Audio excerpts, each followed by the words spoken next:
Hello tout le monde, bienvenue dans cette nouvelle vidéo, dans cette nouvelle série de vidéos. C'est une série de vidéos pas à pas. Alors, qu'est-ce que c'est qu'une série de vidéos pas à pas? C'est pas compliqué. Sur la chaîne, je propose plusieurs contenus, deux types de contenus. Des vlogs créatifs où je parle de mes projets créatifs, de mes tricots en cours et je vous montre l'avancée, puis on blablate autour du tricot. Voilà, ça c'est un type de vidéo que je te présente sur la chaîne. Et l'autre type de vidéo, c'est des vidéos pas à pas. Et donc je fais des séries de... pour le moment, ça prend à peu près 5 vidéos où nous construisons un projet de A à Z. Ce sont des vidéos qui parlent de patrons que l'on trouve gratuitement sur Ravelry, parce que c'est la condition sine qua non, c'est que le patron puisse être visible par tout le monde, que je puisse le détailler et l'expliquer et le montrer dans son intégralité sans que cela nuise au créateur voilà, qui a designé le patron. Le design de patron, c'est un travail en soi, ça demande rémunération. Si le créateur du patron, le designer, a jugé qu'il mettait en ligne gratuitement son patron, c'est son choix, et là, dans ce cas-là, effectivement, nous pouvons détailler le patron. Si c'est un choix de le faire payant, je ne divulguerai pas le patron dans son intégralité pour des patrons payants. Voilà. Moi, c'est Milly Malou, et ici, on se retrouve donc pour le tricot. Je vous montre tout de suite les écheveaux que je vais utiliser pour tricoter le gilet Sirvat d'Amélie Design, de Marie-Amélie Design, pardon. J'ai choisi d'utiliser ça.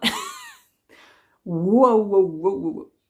J'ai choisi de prendre de la Edge Hog Fibers. Je pense que ça se dit comme ça. C'est la sock, la laine sock de chez HHF. Je sais pas, je le prononce mal, je pense. C'est le coloris Bubble. Je vous montre sa petite étiquette. C'est 90% mérino wool, donc laine mérino, 10% nylon. C'est une laine fabriquée en Irlande et qui est lavable en machine, donc superwash, lavable avec des couleurs similaires. Je m'amuserai pas à le laver avec quelque chose d'autre pour le moment. De toute façon, la première fois que je vais laver mon projet, ça sera à la main. Ne pas faire sécher à la lumière directe du soleil. Je pense que ça, oui, ça doit abîmer. C'est une fingering, 100 grammes pour 400 mètres.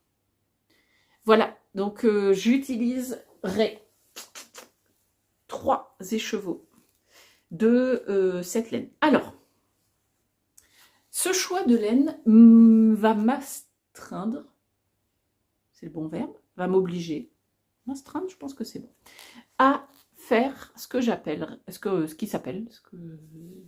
nous allons appeler alterner ces écheveaux. Je ne sais pas si vous voyez, mais ce sont des écheveaux très colorés, multicolores, avec des aplats de couleurs, par ici, par là, par là. C'est de la teinture, alors, où je ne vais pas prendre le risque. Je pense que les écheveaux comme ça, bon, ils ne font pas égaux. Enfin, vous voyez, il y en a un qui a...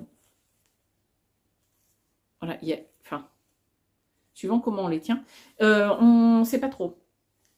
Ça va se mélanger. Mais ce que je ne veux pas risquer, c'est d'avoir une espèce de pooling, ce qu'on appelle le pooling, c'est-à-dire des grandes zones de, par exemple, là, le bleu, là. Moi, j'ai peur que si je tricote un écheveau, puis un écheveau, puis un écheveau, ça fasse des zones où il y aura du pooling. Où ça va, le bleu va se retrouver comme ça, un peu, il va, genre, sur le corps, il ferait une espèce de grande bande comme ça. Ça, c'est un peu le risque avec ce type de coloris. J'ai peur aussi qu'il y en ait un, par exemple, peut-être qui est, par exemple, tout son bleu d'un côté et pas l'autre. Enfin, c'est un risque que je ne veux pas prendre, et je pense que, enfin peut-être que ceux qui ont déjà tricoté ce type de laine pourraient me le dire, mais moi je pense que ça nécessitera d'alterner les écheveaux. Alterner les écheveaux en soi, est-ce que c'est embêtant? Oui, parce que on va prendre un écheveau qu'on va bobiner, on va commencer à tricoter avec deux rangs, on va dire, allez, oui, parce que c'est un gilet, je vais le faire en aller-retour, donc on va dire 2 rangs, je tricote un rang, puis l'autre rang. Je laisse mon écheveau attaché, je prends un deuxième, je l'insère et je vais tricoter 2 rangs. Et puis après, je vais reprendre le premier écheveau, je vais tricoter 2 rangs, puis le deuxième, je vais tricoter 2 rangs, puis peut-être que je vais mettre le troisième, je vais voir.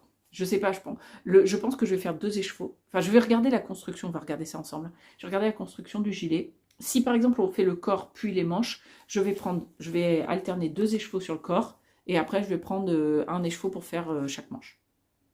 Un truc comme ça. On va regarder ensemble. Je voulais d'abord vous parler de la laine avant de parler du patron. Tout simplement pourquoi? Parce que je vais aller faire bobiner les écheveaux à mes enfants maintenant tout de suite. Hein. Donc j'ai commencé par la laine, mais on va détailler le patron tout à l'heure. Là, je vous les montre comme ça, je voulais vous les montrer en écheveaux parce que je les trouve magnifiques, franchement je les ai... En fait j'ai craqué, quand j'ai vu les coloris chez cette marque, j'ai dit allez hop, je craque pour ça, j'adore.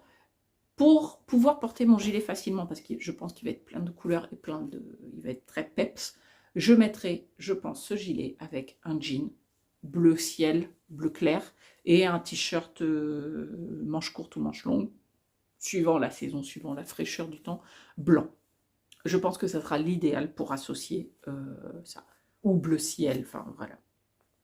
Et ça va rehausser un basique, je pense. Moi, je pense que ça va être super. En tout cas, j'adore. J'ai hâte de voir ce que ça va donner tricoté. Donc, bim, je bobine ça. Hello tout le monde. Alors, on se retrouve devant l'ordinateur pour parler de ce patron donc que nous allons tricoter ensemble. Le gilet Sirva ou Sirvat d'ailleurs, je ne sais pas. Je n'ai pas la définition, je n'ai pas regardé en fait encore. Pour parler de ce patron, pour regarder en détail un petit peu ce qu'on va pouvoir y trouver, quelle technique on va faire, etc. Le choix de la laine pour vous guider si vous avez besoin. Donc, je me mets sur Ravelry.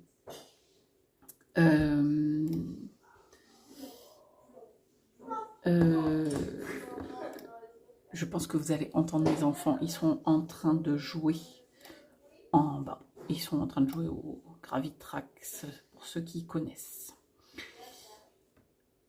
Donc, Marie-Amélie Design. Marie-Amélie Design, c'est une fille qui faisait des patrons tricot, qui a arrêté son activité de designer.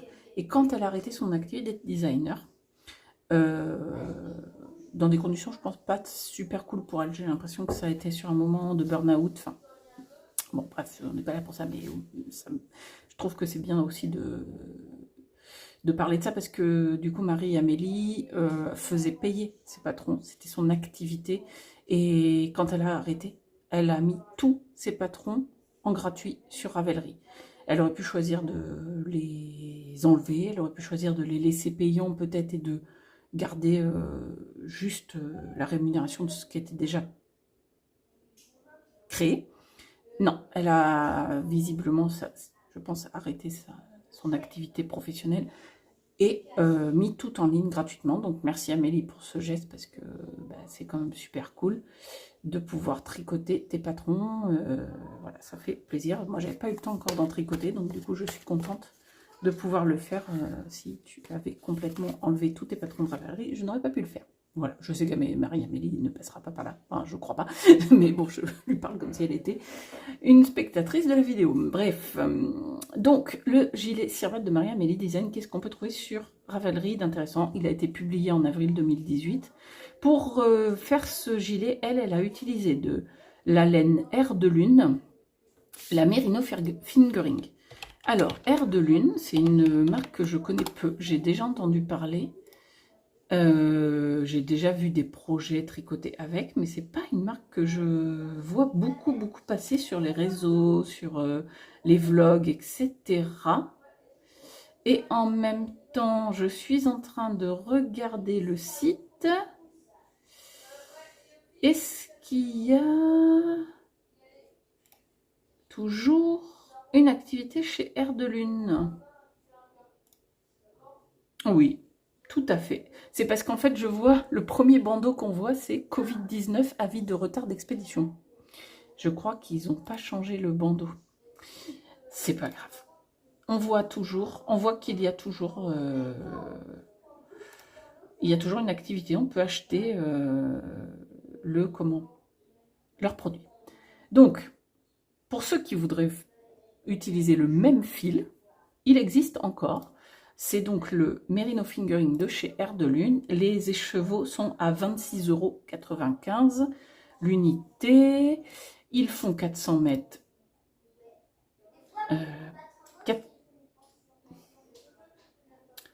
Ils font 410 yards pour 115 grammes. Donc, c'est des écheveaux de 115 grammes. Ils sont un peu plus lourds que les écheveaux que l'on a l'habitude de tricoter, qui sont souvent de 100 grammes. Alors, pour la plus petite taille, ils disent qu'il faut, enfin, Marie-Amélie dit qu'il faut 110 yards. Les écheveaux faisant, j'ai dit combien, 410 yards, il faudrait 2,68 écheveaux pour faire la plus petite taille. Donc, 3 écheveaux. 3 écheveaux fois, on a dit combien, 26,95. 3 fois 26,95, ça nous fait un total de 80,85 € pour la plus petite taille. Effectivement, si on prend par exemple la plus grande taille, qui est d'ailleurs... Alors la plus petite taille, c'est un 80 cm de tour de poitrine. La plus grande taille est un 135 cm de tour de poitrine. 1720 divisé par 410, j'ai dit. Ça nous fait 4 écheveaux 19. Donc il faudra acheter 5 écheveaux fois 26,95 €. Ça amènerait un prix à 134,75 €. Plus ou moins des frais de livraison, je ne sais pas. Voilà, si on a envie d'utiliser la même laine que le prototype, ça serait des ordres de prix qu'il faudrait compter. Pour ma part, j'ai utilisé de la fingering d'une marque qui s'appelle Hedgehog Fibers. Il va falloir que j'apprenne à le prononcer. J'ai pris 3 écheveaux pour ma taille. Enfin, j'ai compté que je ferais la taille 4, moi. 1, 2, 3, 4. J'ai regardé qu'il me fallait du coup, pour la taille 4, 1, 2, 3, 4, 1170 mètres divisé par 400 mètres, puis par écheveau, 2 €, non. 2 écheveaux, 92. Il va me falloir. Donc j'ai pris 3 écheveaux. Il va pas falloir que je dépasse, voilà. Je serai, logiquement, je ne devrais pas avoir beaucoup de reste. 3 écheveaux. 3 écheveaux, qu'est-ce que je... Ah oui, j'ai pris 3 écheveaux donc de cette marque Edge chouette là. En fait, les écheveaux étaient également à 26,95 €. Donc le même prix là que les écheveaux et le Air de Lune. Moi, ça m'est revenu donc à 80,85 € de laine. J'ai conscience que c'est un budget. C'est réfléchi de mon côté. Voilà, c'est un budget que j'avais envie de mettre pour ce gilet. Pas spécialement pour ce gilet en particulier, c'était un budget que je voulais mettre pour un gilet dans le sens où j'avais envie de tester vraiment ce gilet vraiment très coloré. Et que je me dis que c'est une pièce que je veux garder. Enfin, voilà. Donc, je me suis permise, je sais maintenant ce que j'ai besoin, ce que j'ai pas besoin, ce que j'aime moins. Et je m'étais dit, je veux un gilet un peu peps pour aller avec du classique. Donc du classique, des vêtements unis, classiques. Voilà. Donc je savais que ça, c'était une pièce que j'ai besoin, que j'ai envie et que je vais certainement beaucoup porter. Donc je me suis lancer là-dedans. Mais, si on regarde, dans idées de fil, on peut trouver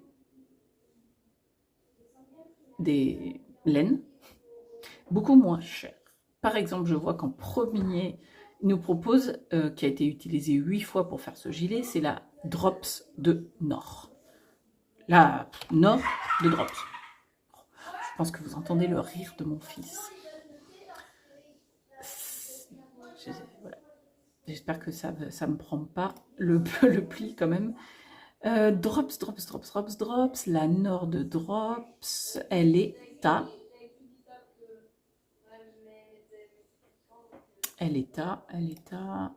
1,86 € la pelote. Alors la pelote fait que 50 grammes, environ 170 mètres, mais si l'on prend 170 mètres, si l'on prend la première taille, on a dit qu'il nous fallait combien de mètres?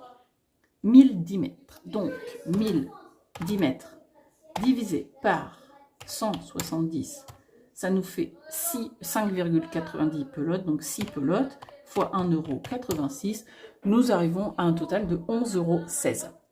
Voilà, frais de port non inclus. Hein. Et dans l'idée, si vous avez une mercerie à côté de chez vous qui fait de la drops, voilà, ça vous reviendrait à 11 €, c'est ça? Ce qui est vraiment pas cher du tout. Voilà, ça c'est une idée de fil. Qu'est-ce qu'on a comme idée de fil qui est pas chère? La Fonti, la bébé Merino. Alors elle sera un peu plus chère la bébé Merino, mais Fonti, donc Fonti.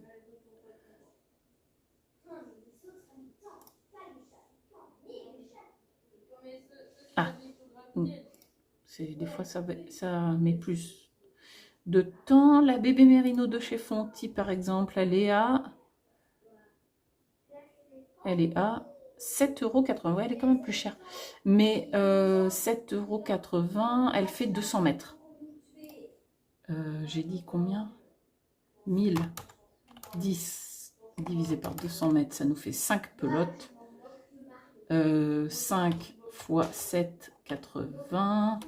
Nous sommes à 39 €. Voilà, ça fait une quarantaine d'euros pour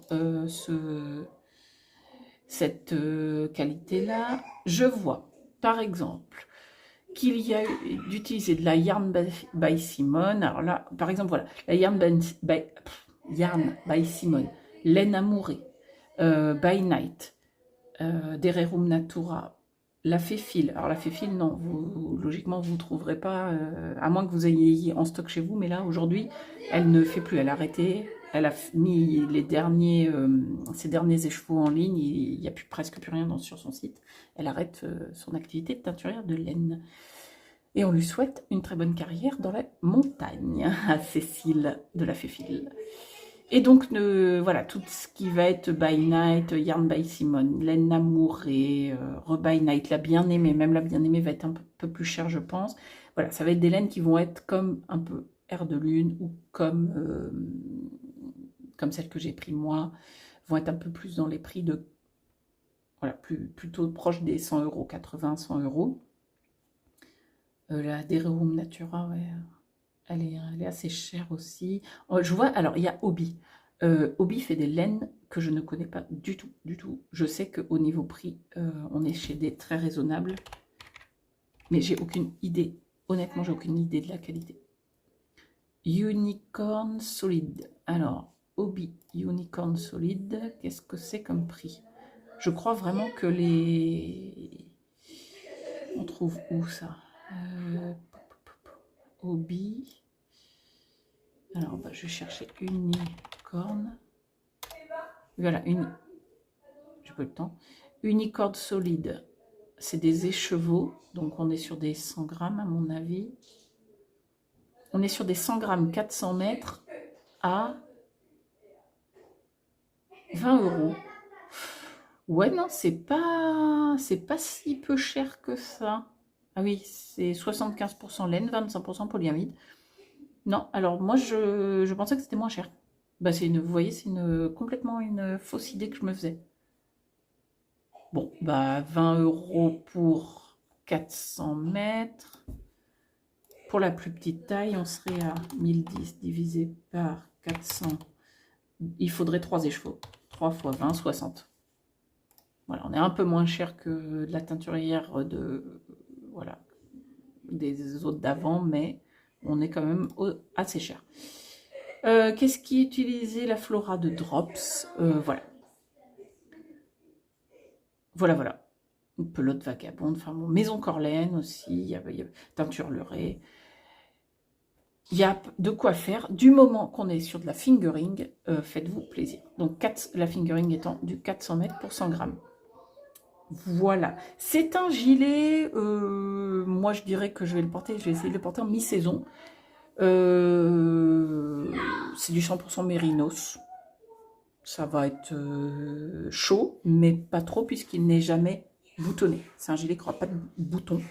On va faire la torsade pour faire les pattes de boutonnage, là, mais il n'y a pas de bouton. Donc, il est chaud, mais sans être...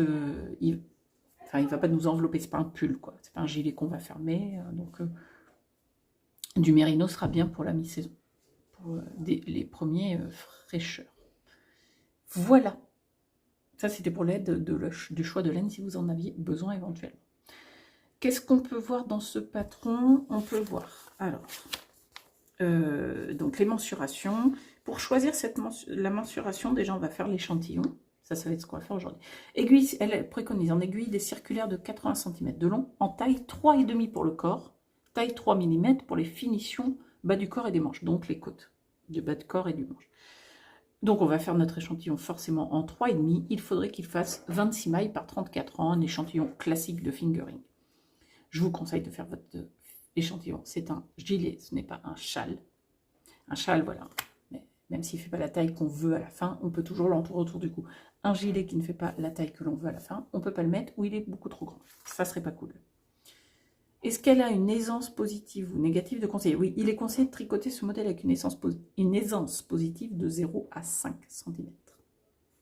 Donc, soit ajusté à notre taille de tour de poitrine, soit un tout petit peu plus grand de 5 cm. Moi, vu que je fais, c'est ça, je suis sur 95, donc j'avais dit que je prendrais la taille 95. Je ne vais pas prendre la taille 100, je vais garder la taille 95, donc la taille numéro 4. Qu'est-ce qu'on peut dire de ce gilet? Il se construit du haut vers le bas, en commençant par le dos et les épaules.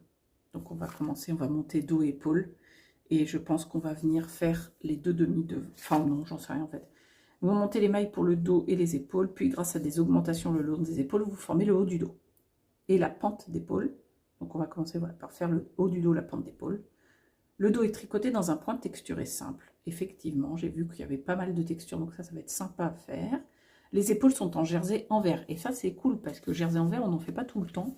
Je sais qu'il y en a qui n'aiment pas, ça c'est sûr. Moi, voilà, je ne connais pas, enfin je connais pas, je connais ce que c'est, mais j'en ai jamais fait, donc je vous dirai après avoir tricoté ce gilet, si c'est une technique que je referai ou pas, si j'aime ou pas. On viendra ensuite relever les mailles pour le devant, le long des épaules. Donc oui, c'est ça. Après, on passera sur des demi devant, je pense. Puis vous tricotez d'un seul tenant le dos, les manches et les devants. Ah non, ben on va tout faire ensemble après.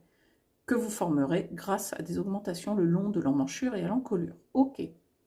Le corps est ensuite séparé des manches qui sont laissées en attente. On continue de tricoter avec un point texturé jusqu'aux côtes 1-1 qui finissent le corps. Donc,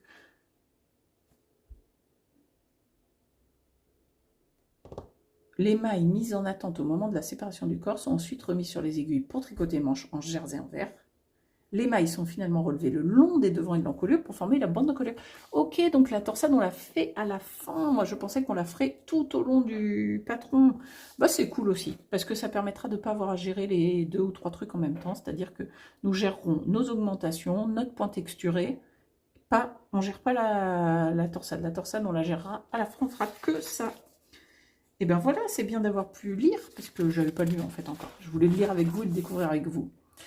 Donc voilà, c'est ça. Alors là, je vois, ben voilà, empiècement dos, utiliser les aiguilles les plus grandes et monter tant de mailles. Donc, on ne va pas faire ça aujourd'hui. Ça, c'est pour la vidéo numéro 2. Aujourd'hui, j'ai bobiné mes écheveaux. Je vous l'ai dit tout à l'heure sur la vidéo, effectivement, hier pour moi. Mais je vous l'ai dit tout à l'heure, j'ai bobiné les écheveaux. Et maintenant, place à l'échantillon. Je vais tricoter mon échantillon et je vous reprends demain, du coup, pour vous dire ce que j'en pense et comment on va adapter s'il y a besoin d'adapter. Allez, à plus tard. On se retrouve. Je voulais vous montrer, avant de vous parler totalement de l'échantillon, quelque chose. J'ai bobiné mes écheveaux. Donc, au tout début de la vidéo, je vous ai parlé directement des laines parce que je voulais les bobiner rapidement. Avant de... Voilà, j'avais pas eu le temps de tourner la séquence où je faisais un tour sur Ravelry et où on regardait le patron. J'avais pas eu le temps de le faire, donc du coup, j'ai commencé par vous présenter ma laine. Maintenant qu'on a fait le tour du patron sur Ravelry et de ce qu'il y avait à voir sur Ravelry, je veux revenir sur ces écheveaux. Je vous ai parlé d'alterner les écheveaux parce que je trouvais qu'il y en avait un qui ressortait pas tout à fait dans les mêmes teintes que les deux autres. Et je trouve que en cake, c'est encore plus flagrant. Je trouve que ça se voit vachement. Donc, ce que ça donne bobiné. Alors déjà, je trouve joli. J'adore. Vraiment, c'est excellent. Mais, regardez.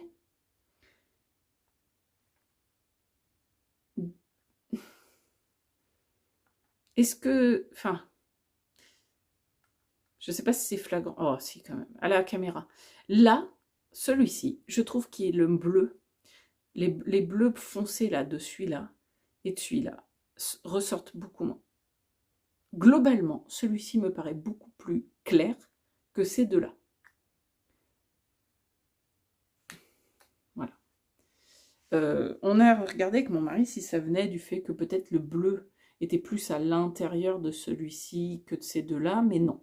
On pense vraiment que c'est celui-là, celui-ci un peu plus clair, ressort, en tout cas avec moins de bleu turquoise, bleu foncé que les deux autres.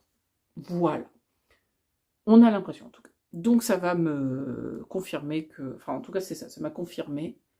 Voilà, je trouve que celui-là sort plus clair. Ça me confirme l'idée d'alterner mes écheveaux. Deuxième truc que je voulais vous dire ce matin, c'est que pour l'échantillon, j'ai commencé à le faire, et heureusement que j'ai re-regardé sur le patron avant de le commencer, je sais pas ce qui m'a pris de regarder, mais j'ai bien fait, parce qu'elle parle d'un échantillon au point texturé. Donc il faut déjà trouver de quel point texturé elle utilise. Alors, tout bêtement, j'ai été voir sur la fiche Ravelry, poum, ça tombe bien, c'est noté. Elle parle donc, elle présente son patron, il y a un texte d'abord en anglais, je crois, un texte en français, et à la fin il y a écrit le point texturé se compose ainsi. Très simple, c'est tous les endroits sont à l'endroit. Ça, déjà, c'est pas compliqué. Globalement, tous les rangs verts sont à l'envers, sauf le rang numéro 2 et le rang numéro 6. On va travailler sur 8 rangs. Donc, tous les rangs endroits sont à l'endroit, tous les rangs envers sont à l'envers, sauf le rang numéro 2 et le rang numéro 6, où vous allez faire une maille endroit et une maille envers, pour le numéro 2, une maille endroit, une maille envers, une maille endroit, une maille envers, une maille endroit, une maille envers, et le numéro 6, vous allez faire une maille envers, une maille endroit, une maille envers, une maille endroit, une maille envers, une maille endroit. Voilà.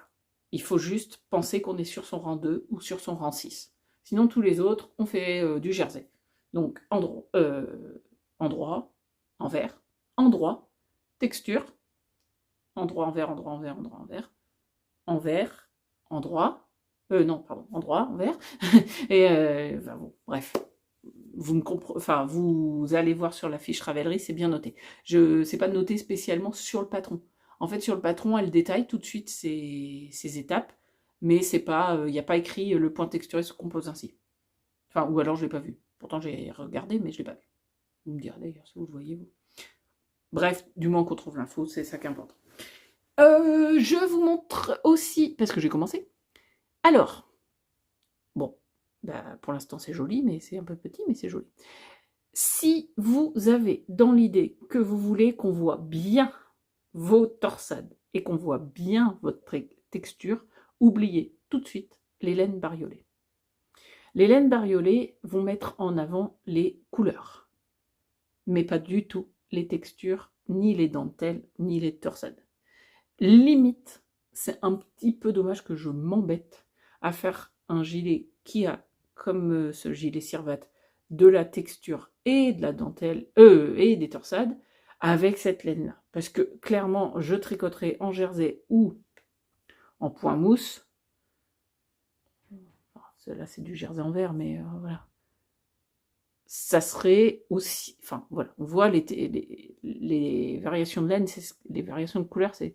Mais par contre, vous voyez rien du tout, je pense, à ma texture. Enfin, ou pas grand-chose. C'est pas grave pour moi. Ça me dérange pas. Voilà. Mais il faut savoir, si vous choisissez une laine avec plein de nuances de couleurs, plein de barioles comme ça, barioles, je sais pas si ça se dit. Bref, si vous choisissez ce type de coloris, vous ne mettez pas du tout en avant votre texture et vos torsades. Voilà. Donc ça peut faire partie de votre choix de laine aussi. Je trouve que c'est plutôt pas mal de le savoir. Qu'est-ce que je voulais vous dire? Ah oui, bah du coup, je vais en profiter. J'ai fait juste 8 rangs là. Enfin, j'ai fait mes 2 rangs de point mousse pour mon échantillon. J'ai fait mes 8 premiers rangs de texture. Je vais continuer. Alors, je suis sur quel écheveau? Du coup, hop, je suis sur celui-là. Je vais continuer à faire 8 rangs de plus avec celui-là. Puis, je vais prendre 8 rangs. Oui, 16 rangs avec celui-là. Celui que je trouve beaucoup plus différent. Je vais voir si, éventuellement, sur l'échantillon, on voit déjà une grande différence. Voilà. Je continue mon échantillon et je vous retrouve à la fin pour qu'on regarde un peu ce que ça donne et voir aussi le nombre de mailles, tout ça. Voilà, allez, à tout de suite. Fin de journée, nous revoilà pour mesurer l'échantillon. Mesurer l'échantillon et vous montrer ce que ça donne. Alors, je vous ai dit, j'ai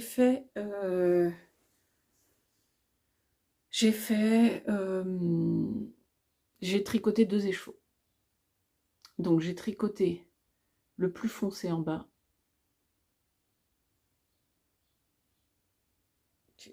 Ouais, bah du coup, oui. Vu que j'ai rien coupé, j'ai tout plein de fils. Le plus foncé en bas, le plus clair en haut. Bon, bah c'est sans appel, hein. Moi, pour moi, celui-ci est plus soutenu que celui-là est plus clair. Je vais pas prendre de risque que sur une grosse pièce, on voit vraiment une espèce de différence, hein, simplement. Je vais alterner les écheveaux.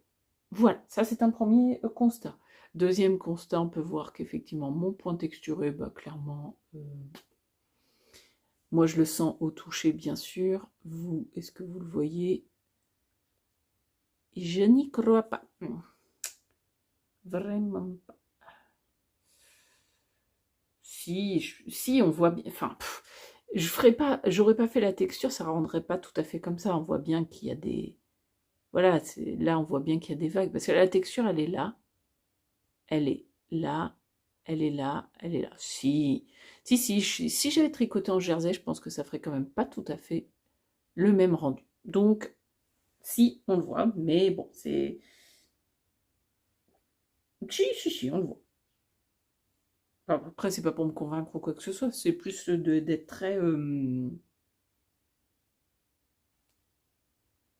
honnête sur le rendu. Parce qu'en fait, je m'en fiche, donc c'est pour être honnête. C'est pas, je me convainc pas ou quoi que ce soit. Ou j'essaye pas de vous convaincre. Enfin, c'est pour vous dire que si, quand même, tous ces petits pointus, chapeaux pointus, ces petits triangles, on les verrait pas s'il y avait pas ils seraient pas comme ça rendrait pas comme ça en jersey, quoi. Voilà, c'est tout. L'envers d'échantillon donne ça. Bref, je voulais aussi vous montrer un dernier truc, c'est que je me suis dit que sur un... Faudrait enlever le jaune, ouais. On va faire comme ça. Que sur un t-shirt, quelque chose de foncé, et ben ça serait sympa. Pas que sur du blanc, je pense. Bref, voilà. Ça, c'était pour le rendu. Et en fait, l'échantillon, des fois, on oublie qu'il sert pas que à se rendre compte de la taille. Il ne sert pas qu'à ça. Il ne sert pas qu'à mesurer et à se dire « Ok, je suis en bonne aiguille, ok, je vais tricoter telle taille ». Il sert aussi à se rendre compte de qu'est-ce que va donner bah, notre ouvrage, à un moment donné, voilà, est-ce que ça me convient? Est-ce que moi, j'ai envie de tricoter et que ça, c'est un rendu, c'est un échantillon de ce que, de mon... C'est comme si, sur sur mon futur gilet, c'est comme si j'avais découpé un morceau, là, par exemple. Moi, je me mets pile sur le sein, c'est pas ça. C'est juste que, voilà, si je prends, ça va être le corps, il va être comme ça. Si, faut se rendre compte qu'à un moment donné, ça va rendre ce type, j'ai une punaise, il y avait longtemps, ça va rendre ça. Donc c'est important aussi de faire l'échantillon pour ça, pour se rendre compte. Alors quand c'est une laine unie avec une couleur voilà, pleine, on se rend bien compte de ce que ça va donner, mais s'il y a, et si c'est sur du jersey, voilà, ça va pas nous faire un échantillon très original, on imagine ce que ça peut donner. Là, c'est ce qui nous permettra de nous dire, bon ben voilà, ça va rendre ça. Donc, je regarde, mais je m'en doutais, j'en suis, et ben je suis pile poil. Je suis à 26 mailles pour, j'ai dit combien? 16 et 16, c'est 16, 32. Ah non, je suis pas bonne en hauteur. J'ai dit quoi, vous? 26 par 34. Donc non, je suis pas bonne en hauteur. Mais je crois que c'est souvent comme ça. Faudrait que je fasse attention. Je vais commencer à me le noter. Je crois que je ne suis jamais bonne en hauteur. Donc, ce n'est point grave si on parle en centimètres. C'est-à-dire que si on mesure tout le temps en centimètres, moi je vais me référer sur les centimètres, donc je vais voir à peu près par rapport à moi. Mais si on parle en nombre de rangs, par exemple, si on dit bah, tricoter de 10 rangs, tricoter de 12 rangs, tricoter 50 rangs, et ben moi je n'aurai pas le bon nombre de centimètres. Il faudra que j'en fasse plus, parce que je suis largement pas bonne. À 34 rangs, je suis à 8,5 en centimètres. Pour avoir 10 centimètres, il faudrait que je tricote 34, oui, plutôt 40 rangs que 34 rangs, quoi, à peu près. Donc, voilà. Si vous avez des problèmes d'échantillon, si vous voyez que vous êtes trop de mailles, pas assez de mailles, trop de rangs, pas assez de rangs, trop de bidules, trop de machin, pas assez... Enfin, et que vous vous en sortez pas. Je ne vais pas rallonger cette vidéo et dire qu'est-ce qu'on va faire s'il y a trop de... Posez-moi la question en dessous, en commentaire, sous la vidéo YouTube, et je vous répondrai. Parce que cette histoire d'échantillon, comment j'adapte si j'ai pas assez de rangs, trop de rangs, pas assez de mailles, trop de mailles, je l'ai déjà expliqué sur le pas à pas, les vidéos pas à pas du pull flax. Donc je ne vais pas recommencer parce que cette vidéo fait déjà 30 minutes, je pense, à peu près, un petit peu plus même. Donc voilà. Par contre, je vous répondrai personnellement en dessous de la vidéo en commentaire. Ou alors, je vous donne rendez-vous sur le Discord. Je mets le lien en dessous la vidéo, dans la barre de description. Vous allez pouvoir retrouver le lien, vous cliquez dessus, vous inscrivez au Discord. Je vais ouvrir les fils de discussion autour de ce gilet. Et dernière façon de me contacter et de poser des questions, c'est sur Instagram.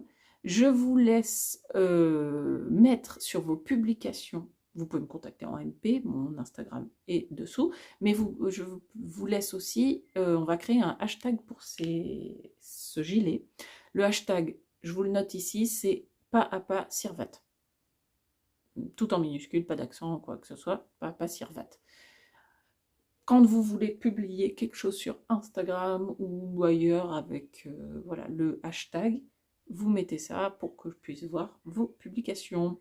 Et si vous voulez voir les publications des copains, des copines, et ben vous vous abonnez au hashtag Papa Sirvat, comme ça vous pourrez voir les publications des uns et des autres. Donc, on est aujourd'hui pour vous le dimanche 12 mai. Je vous laisse 3 semaines pour publier la prochaine vidéo, donc ça vous laisse 3 semaines pour acheter votre laine et faire votre échantillon. Ce qui me dit que je vous retrouve le... Ça nous emmène à quoi ça 12 et 21, ça fait 32, donc on doit être certainement au 1er juin. 12 et 21, non, 33. donc le 2 juin plutôt. Bon bref, le premier dimanche de juin visiblement, nous nous retrouvons pour l'épisode numéro 2 de ce gilet. Moi, maintenant que j'ai fait ça, j'ai trop hâte de commencer mon gilet. Voilà. Donc, je vous retrouve dimanche prochain pour un vlog et le 2-3 juin, enfin, dans ces eaux-là, pour l'épisode numéro 2 du gilet Sirvat. Voilà, je vous laisse, je dis des bêtises, donc maintenant je vous fais des gros bisous et à très bientôt.